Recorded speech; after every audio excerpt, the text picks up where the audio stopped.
Good morning students, this is Nandita from Lukman Tilak School. I am going to explain you chapter 3 of history. The chapter name is The Sultans of Delhi. Here a box is given. Delhi was the capital of the Delhi Sultanate in the beginning of 13th century. 13th century की शुरुआत में दिल्ली जो थी वो दिल्ली सल्तनत की capital थी. The Sultans of Delhi built many cities in the area that is now known as Delhi. सुल्तान दिल्ली के जो सुल्तान थे उन्होंने कई सारी सिटीज़ को बनाया जिनमें से दिल्ली बहुत जानी मानी थी. The rule of Delhi Sultanate can be divided into 5 distinct periods on the basis of dynastic rule. The rule of Delhi Sultanate can be divided into 5 distinct periods on the basis of dynastic rule. उनके शासन के according, उनके rule के according Delhi सल्तनत, the rule of Delhi सल्तनत के rule को, शासन को 5 पार्ट्स में डिवाइड किया गया है, 5 पीरियड्स में डिवाइड किया गया है. Name any dynasty of Delhi Sultanate that you have heard of. Sources of Delhi Sultanate. Apart from inscriptions, coins and monuments, apart from inscription means शिलालेख, coins and monuments, history in written form called Tariq provides information on the Delhi Sultanate. Apart from inscriptions, coins and monuments, inscriptions, coins और monuments के अलावा इतिहास में दिल्ली सल्तनत के बारे में, उनके इंफॉर्मेशन के बारे में तारीख के हिसाब से चीज़ें लिखी हैं. It was written in Persian which was the language of administration under the Delhi sultan. It was written in Persian language में लिखा गया, which was the language of administration, जो उस समय प्रशासन की भाषा थी, under the Delhi sultan. Delhi sultan Persian language का यूज़ करते थे. दीज तारीख वर रिटन बाय तारीख प्लूरल, तारीख प्लूरल है तारीख का. These were written by learned men who do not only recorded events but also advised the sultan on governance. ये जो तारीख थे वह रिटन बाय लर्न मैन, जितने भी वैज्ञानिक इतिहासकार होते थे, जितने लर्न पीपल होते थे, वो ये सारे इवेंट्स को रिकॉर्ड करके डेट के अकॉर्डिंग लिखते थे. बट ऑल्सो एडवाइज द, ना केवल वो रिकॉर्ड पूरा बनाते थे बल्कि सुल्तान को या गवर्नेंस को एडवाइस देने का भी काम करते थे. However one has to be careful while studying the history of the Delhi sultan on the basis of these contemporary sources. One has to be careful while studying the history of Delhi Sultans. जो भी person Delhi sultans के इतिहास के बारे में पढ़ रहा है उसको केयरफुल होना चाहिए, क्योंकि ये सारे on the basis of these contemporary sources, उनके समकालीन संसाधन जो मिले हैं, जिनकी मदद से हमें उनके बारे में जानकारी मिलती है, उसको हमें केयरफुली पढ़ना चाहिए. Individuals writing under the patronage of the contemporary ruler were making their own decision about what was important and what was not. जो individuals होते थे, जो शासक होते थे, individuals written under the patronage of the contemporary ruler. Contemporary ruler means समकालीन शासक जो होते थे, वो जो individuals writing under the patronage of the contemporary ruler were making their own decision. समकालीन शासक जो होते थे, इंडिविजुअल्स जो होते थे, वो क्या करते थे, अपना शासन खुद करते थे. इंडिविजुअल्स थे और खुद पर डिपेंडेंट थे और वो अपने डिसीजंस को खुद से लेते थे. जो भी what was important and what was not, क्या उनके लिए ज़रूरी है, क्या नहीं ज़रूरी है, वो सब का डिसीजन उनके हाथ में होता था. Further, they dealt mostly with matters which did not concern the general public. Further, they dealt mostly with matters which did not concern the general public. वो मोस्टली ऐसे मैटर्स पर को डील करते थे, जो कि जनरल पब्लिक से related नहीं होते थे, अदर मैटर से रिलेटेड होते थे. These authors wrote histories for the sultans in the hope of rich rewards or were court historians sponsored by the sultan. वहाँ पर जो ऑथर होते थे, लेखक होते थे, वो हिस्ट्रीज लिखते थे सुल्तान के ऊपर in the hope of rich reward, जिससे कि उन्हें अच्छा रिवॉर्ड दे शासक, और were court historians sponsored by the sultan, और या तो सुल्तान उनको अपने दरबार का अच्छा इतिहासकार के रूप में उनको रख सके अपने दरबार में. And therefore more often than not they are uncritical of the state और their rulers. And therefore more often than not they are uncritical of the state. ये उनके लिए अनक्रिटिकल बन जाते थे, स्टेट के लिए अनक्रिटिकल बन जाते थे, बल्कि रूलर्स के लिए भी अनक्रिटिकल बन जाते थे. और क्या होता था, they are uncritical of the state और देयर रूलर्स, मीन्स कि उनके काम ऐसे होते थे कि उनकी आलोचनाएं नहीं हो पाती थी, ना तो स्टेट पर होती थी, ना तो रूलर्स उनकी आलोचना करते थे, मीन्स बुराई करते थे, उनमें कमियां निकालते थे. डायनास्टीज ऑफ दिल्ली सल्तनत. देखिए यहाँ पर डायनास्टीज दी है, स्लेव्स, खलजीज, तुगलक, सैयद, लोधी. जैसे आपने मुगल डायनेस्टी पढ़ा था, वैसे ही ये डायनेस्टीज़ हैं अलग अलग. स्लेव डायनेस्टी क्या है, the establishment of the Delhi सल्तनत नीडेड रिलायबल गवर्नर्स और एडमिनिस्ट्रेटर्स.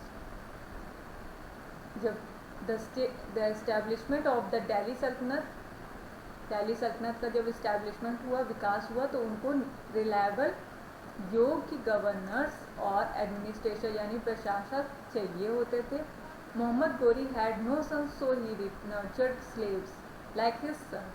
मोहम्मद गोरी जो एक शासक था, उसका कोई अपना बेटा नहीं था, इसलिए वो स्लेव्स को, नौकरों को नर्चर करते थे और उनको अपने बेटे की तरह रखते थे. The slaves were placed as governors and later raised to the status of the Sultan.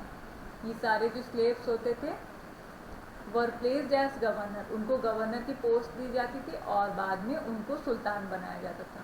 After Ghori's death in 1206, one of his slaves, Qutbuddin Aibak, laid the foundation of the slave dynasty which ruled over the subcontinent for about 84 years.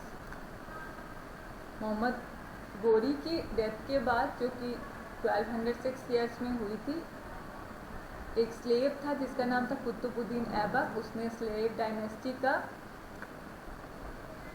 शुरुआत किया था. उन्होंने क्या किया था, slave dynasty का उदय किया था, और वो कितने सालों तक चला, 84 ईयर्स तक चला. कुतुबुद्दीन ऐबक, शमसुद्दीन, इल्तुतमिश एंड गियासुद्दीन बलबन, ये The three great sultans of the dynasty were themselves sold and purchased during their early lives. ये 3 सुल्तान्स जो थे वो उनको बेच दिया गया था, और कुछ शासकों ने उनको बेचा था और कुछ शासकों ने उनको खरीद करके उनको सुल्तान, स्लेव्स बना करके सुल्तान बना दिया था.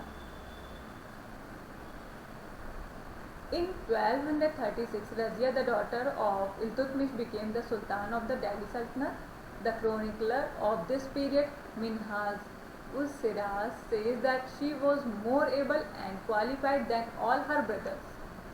1236 ईयर में रजिया, जो कि इल्तुतमिश नामक शासक की बेटी थी, उसको दिल्ली सल्तनत का सुल्तान बनाया गया था. और क्रोनिकलर्स में, इतिहासकारों ने इस पीरियड में, इस काल में कहा है, जो कि मिनहाजुल-सिराज नाम है इतिहासकार का, उन्होंने कहा कि वो अपने सारे भाइयों से, रज़िया सुल्तान जो थी वो अपने सारे भाइयों में सबसे ज़्यादा योग्य थी, क्वालिफाइड थी, इसलिए उनको शासक बनाया गया था. But the nobles in her court were uncomfortable at having a lady as a ruler, and therefore differences within the court became the order of the day. Ultimately, Razia Sultan was removed from the throne in 1240. जितने भी वहाँ पर court में nobles थे, वो सारे क्या थे कि बहुत अनकम्फर्टेबल होने लगे एक लेडी के अंडर में रहने के लिए, एक लेडी शासक के अंडर में रहने के लिए, इसलिए उनको और उनके शासनकाल में बहुत सारे डिफरेंसेस आने लगे, जिसके वजह से 1240 ईयर में रज़िया सुल्तान को गद्दी पर से हटा दिया गया। From garrison town to empire. Till the late 13th century, the control of the Sultanate was largely confined to heavily fortified towns with the presence of the soldiers known as garrison towns. Till the late 13th century, 13th century की आखिरी में the control of the Sultanate was largely confined, जो control था, जो नियंत्रण था दिल्ली सल्तनत का, वो सीमाबद्ध होने लगा to heavily fortified towns. Fortified towns means गढ़ वाले जो शहर थे उनमें सीमाबद्ध होने लगा with the presence of soldiers known as garrison towns. कुछ सोल्जर्स की प्रेजेंस में जिन्हें गैरिसन टाउन्स कहा गया। It would have been with the presence of the soldiers known as garrison town, it would have been extremely difficult for the Sultan to adjust to the system of revenue extraction of the earlier period in these regions में लोगों के लिए ये बहुत difficult, it would have been extremely difficult for the सुल्तान के लिए adjust करना बहुत डिफ़िकल्ट हो गया था टैक्सेस को लेकर के to the system of revenue extraction. Revenue extraction means क्या होता है कि टैक्सेस को लेकर के, टैक्सेस को हटाने को लेकर के उनमें बहुत डिफ़िकल्टीज उनको आने लगी। To the system of revenue extraction to the earlier period in this region, इस रीजन में अर्लियर पीरियड में टैक्सेस को लेकर के बहुत सारी प्रॉब्लम्स होने लगी सुल्तान को। They were new to the territory and came from a different ruling background all together. वो उस क्षेत्र में नए थे and came from a different ruling background all together, और वो सारे अलग अलग बैकग्राउंड से आए थे जो सुल्तान थे। Therefore, in the beginning, the major part of the revenue of the Sultanate came from the tribute and plunder of the territories surrounding the garrison towns.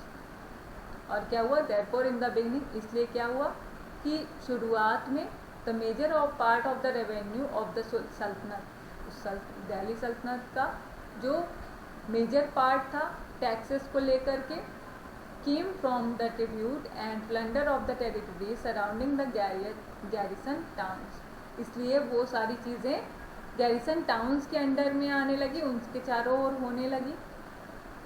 वो क्षेत्रों से रिलेटेड उनको सेट करने लगे। Plunder of the territory surrounding the garrison towns, garrison towns के चारों जितनी भी टेरिटरीज थे उन पर लूट मचने लगी। प्लंडर मीन्स लूट।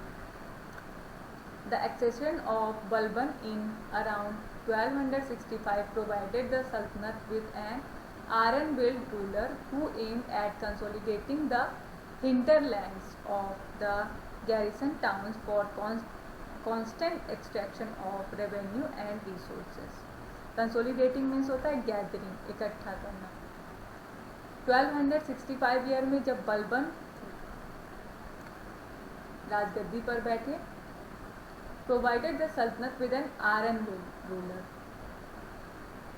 दिल्ली सल्तनत को एक आयरन बिल्ड रूलर मिला जिसका एम था कि सारे एरियाज को, सारे टेरिटरीज को एकजुट करके, गैदर करके रखना of the garrison towns for constant extraction of revenue and resources. और उसके लिए उसने क्या किया बलबन ने कि कांस्टेंट एक्सट्रैक्शन किया रेवेन्यू का, मीन्स टैक्सेस को कॉन्स्टेंटली लिया गया, रिसोर्सेज को कॉन्स्टेंटली लगातार लिया गया। Under him huge forest areas were cleared in Ganga Yamuna Doab. Under him, उनके अंडर में क्या हुआ कि huge forest area were cleared in the Ganga Yamuna Doab and these lands were given to the peasants. Ganga Yamuna के दोआब के एरियाज को और बड़े फॉरेस्ट के एरियाज को उन्होंने किसानों को दे दिया। These lands were given to the peasants, किसानों को दे दिया। Many new towns and fortress were also build to situate the muqti और the local commanders and soldiers. बहुत सारे टाउन्स और फोर्ट्रेस यानी किलों को सोल्जर्स को और कमांडर्स के हाथ में दे दिया गया, उनके लिए बनवाया गया। When the Sultanate expanded till the south, the Sultan collected revenue from the peasantry traders and in some cases tribute was also taken from the local ruler।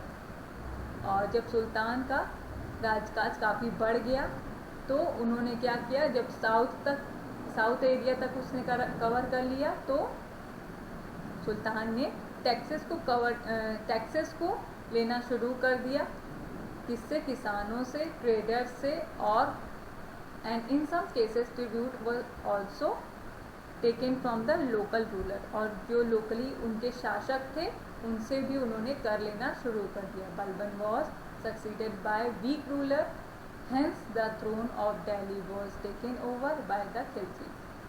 Balban पर किसने विजय प्राप्त की, खलजीज ने विजय प्राप्त कर ली और उसके बाद वो शासन करने लगा। आज यहीं तक पढ़ाऊंगी, कल इसके आगे से कंटिन्यू करेंगे।